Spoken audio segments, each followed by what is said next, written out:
Bismillahirrahmanirrahim.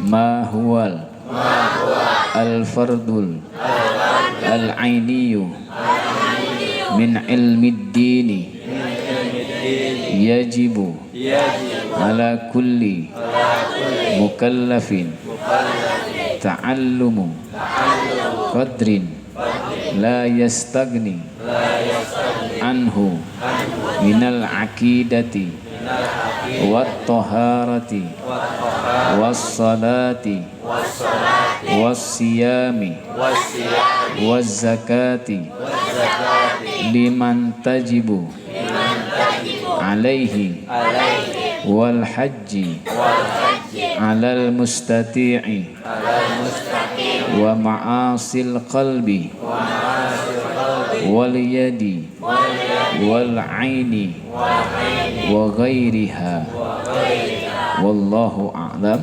bishawab. Jadi kitab ini berisikan 40 masalah, khususnya dalam masalah akidah.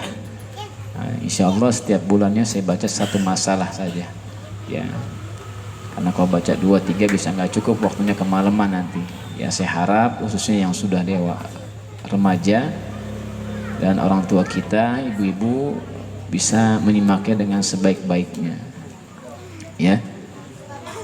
Bismillahirrahmanirrahim. Kalau buat anak-anak kita biarin beda, bocah kan begitu, dibilangin begitu lagi ya, tambah kesel kita. Udah biarin dah bocah mah, cuman kalau nggak kondusif kasih tahu dah ya, kasih tahu. Bismillahirrahmanirrahim. Habis baca ini kita baca doa penutup selawat, selesai ya, baru madang dah. Tuh betul banget madang bocah ya. Bismillahirrahmanirrahim. Ma huwal fardul aini min ilmiddin. Apakah ilmu yang diwajibkan dalam agama, Bu? Jadi ada ilmu yang fardu ain, ada ilmu yang fardu kifayah. Dalam ilmu agama yang fardu ain, yang wajib apa aja? Yajibu ala kulli mukallaf ta'allumin qadrin la yastagni anhu minal akidah. Wajib atas orang mukallaf. Siapa orang mukallaf? Orang Islam yang sudah balik, berakal atau enggak gila.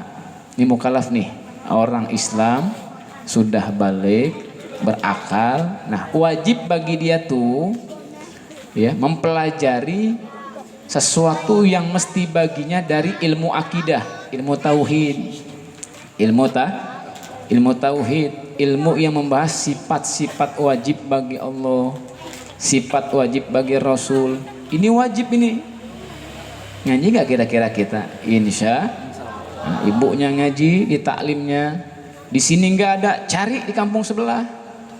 Ya, jangan sekedar ngaji ratiban doang, zikiran doang, bagus. Tapi kita ngaji hal yang kagak, dosa. Kalau kita nggak ratib nggak dosa, kita nggak maulid nggak dosa, kita nggak zikir nggak dosa, karena nggak kewajiban, sunnah. Jangan sampai yang wajib ditinggal, sunnah dikejar, ketipu kita. Tahajud rajin, subuh kagak, zakat kagak, sedekah tiap hari. Nah, banyak orang sekarang, kata Habib Salim As-Satiri almarhum, kejar sunnah dikejar, yang wajibnya kagak. Ya, disibuk enggak sibuk, sempetin waktu kita ngaji ilmu tauhid itu. Yajibu, wajib untuk mempelajari. Ya, kita tahu tuh sifat wajib Allah ada berapa, sifat wajib bagi Nabi ada berapa. Ya, untuk apa sih Ustaz belajar ilmu tauhid?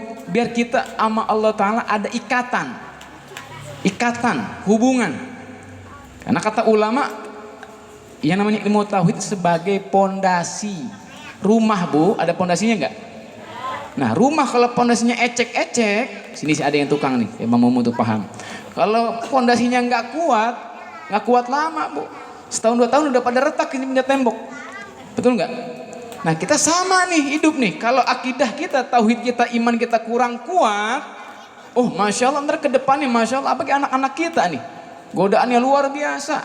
Ada yang ngajak ke sono, ada yang ngajak ke sini, godaan luar biasa, Bu. Oh maaf, yang namanya maksiat buat anak-anak kita nggak pakai beli awalnya, digratisin dia, dijejelin narkoba, dijejelin minuman keras. Nah kalau anak kita masih sekarang kita nggak dijelin akidah atau tauhid, nanti kedepannya bagaimana anak-anak kita? Jangankan anak-anak kita dulu ngaji ilmu akidah, ngaji ilmu tauhid, jangan sampai enggak. Ya, sekalipun kita sekarang udah berjalan ngaji tafsir, ngaji hadis, silakan jangan ditinggal. Tapi jangan sampai enggak bisa ngaji ilmu karena ini yang wajibnya. Kalau kayak tafsir, hadis, nahu, bahasa Arab itu fardu kifayah. Kalau di kampung gak ada yang belajar dosa semua. Ya, tapi kita cari yang wajibnya aja dulu dah. Ngaji ilmu tauhid. Di majlis saya cuma yang dibahas hadis. Nah, cari majlis yang sebelah mungkin ngaji ilmu tauhid.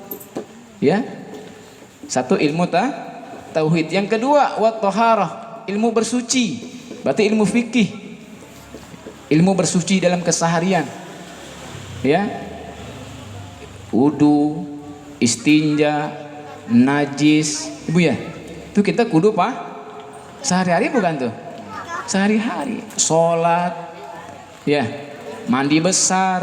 Nah nih anak-anak kita nih. Ibu orang tua ketika anaknya udah balik tanya, Bu, baca deh rukun wudu ada berapa, coba ibu pengen denger niat wudu gimana ya.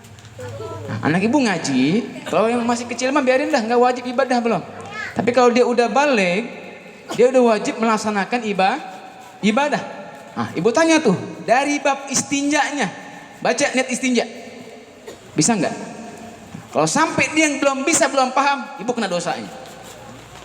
Karena yang wajib mendidik agama orang tua. Ustadz nggak sempet, saya kerja, suami kerja, titipin sama Ustadz yang bener ajarannya. Nah pas ini anak udah mulai ngaji berbulan-bulan, sebulan 2 bulan, tanya nih anak dari bab istinja sampai bab sholatnya. Tanya niat istinjanya, niat uduknya, niat sholatnya gimana, bener nggak? Kenapa? Nanti imbasnya ke kita. Ya, jangan sampai yang keseharian anak-anak kita belum paham, ya. Atau malah kitanya yang belum paham juga, ya, betul nggak? Nah, ini yang banyak dibahas banyak sama ulama tuh. Salah satu penyakit nutup aurat. Nanti ibu-ibu kalau sholat nutup aurat jangan kayak begitu, Bu, ya, kudungannya ya. Kalau ibu pakai kudungan kayak begitu, sholatnya nggak sah, Bu. Ya, ini nih. Dagu masih aurat nih, Bu nih. Kalau ini kebuka, nggak sah sholatnya entar. Bagaimana makin mengenanya? Maju sampai sini, Bu. Tutupin dagunya. Kalau begini biarin dah, emang udah datang begini ya. Ya, wajah itu dari pala paling ujung sampai ujung dagu nih, Bu. Nah ini, Bu nih, Nah kalau kita sampai sini kehudungannya, ini kelihatan nggak, Bu nih? Ini aurat. Nah kalau sholat saban hari begitu, sholat ibu nggak diterima. Kenapa? Auratnya kebuka. Ini setiap majlis saya kasih tahu ke ibu-ibu pada, termasuk istri saya. Pas saya punya guru ngasih tahu bab itu, langsung saya bilang saya punya bini, saya punya ibu. Ya ibu ya. Nah nanti pas sholat dah, mas sholat tutupin nih. Jadi pakai mengkenanya kalau yang udah agak butut, yang udah kendor, beli lagi dah. Atau dikencengin iketannya sampai sini, Bu, dagunya tutup, dia maju. Kok kayak begini nih banget? Emang begitu ajarannya.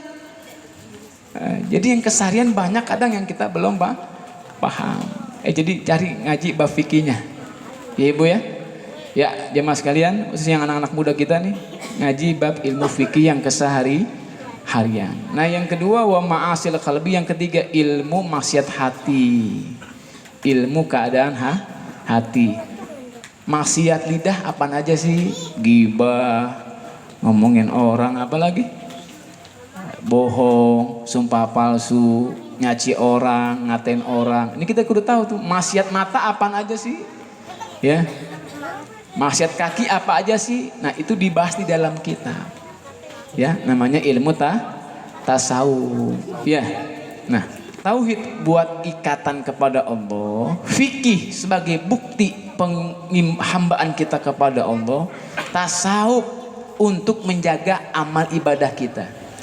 Ibu udah belajar tauhid, ya. Mana buktinya tauhid kita? Ibadah. Nah, ibadah mau bener kudu ngaji fikih.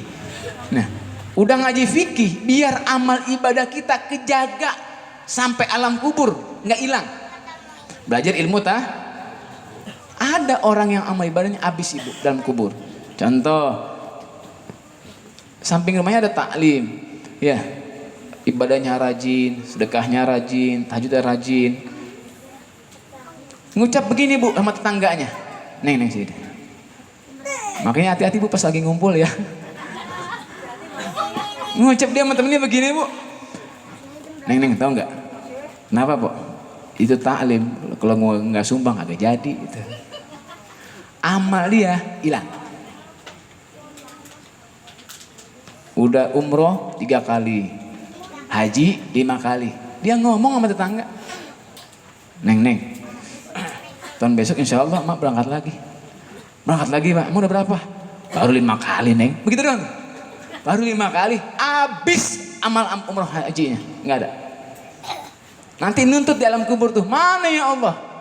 Disebut-sebut di alam dunia. Ada unsur riya, selesai. Jadi amal kebaikan jangan disebut bu. Buat ngebela diri lagi, bilang begini, fakta, fakta. Karena emang bener, iya. Contoh lagi asik di depan sambil ngomong bocah, datang tetangga main sore-sore, kan enak banget ya, abis sore udah rapi main ke tetangga enak bu ya. Datang, assalamualaikum, wah masya Allah, pakai ada singkong goreng, wah gurih banget, yang ngucap begini,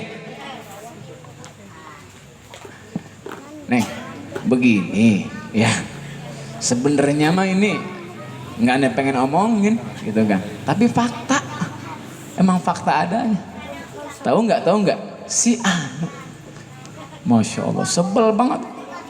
Orangnya begini, jelek temennya tuh, temen ngaji disebutin tuh, begini, satu kejelekan disebut, amal ibu habis, buat dia tuh amalnya. Nanti di alam kubur banyak amal yang hilang, sebab satu ngomongin orang, sebab ngomongin kebaikan-kebaikan yang pernah dilakukan. Jadi jangan sampai kita punya amal diungkit atau istri, ya Allah bang, lu gue urusin bang, dari anak pertama lu disebutin tuh amalnya, habis kebaikan ibu. Atau suaminya, lu masya Allah pada nikah gue kasih duit, gue kasih ini, habis amal lakinya. Nah ini dibahas di ilmu tasawuf. Jadi mudah-mudahan kita bisa ngaji ya, ngaji ya. Karena ngaji tauhid, ngaji fikih, ngaji tasawuf hukumnya fardu, dan fardunya fardu ain. Sampai enggak diaji bisa insya. Paham nggak kira-kira? Paham ya? Jadi ngaji apa yang wajib? Ngaji tauhid, ngaji fikih, ngaji tasawuf ya. Pulang dari sini jadi asbab hidayah taufik buat kita. Kita semangat lagi buat ngaji khususnya, terutama ngaji yang 3 ilmu ini. Amin ya Rabbal. Bukan hanya kita yang ngaji, suami kita ngaji, anak kita ngaji. Kalau udah ngaji semua, insya Allah rumah tangga kita tambah berkah. Amin ya Rabbal alamin.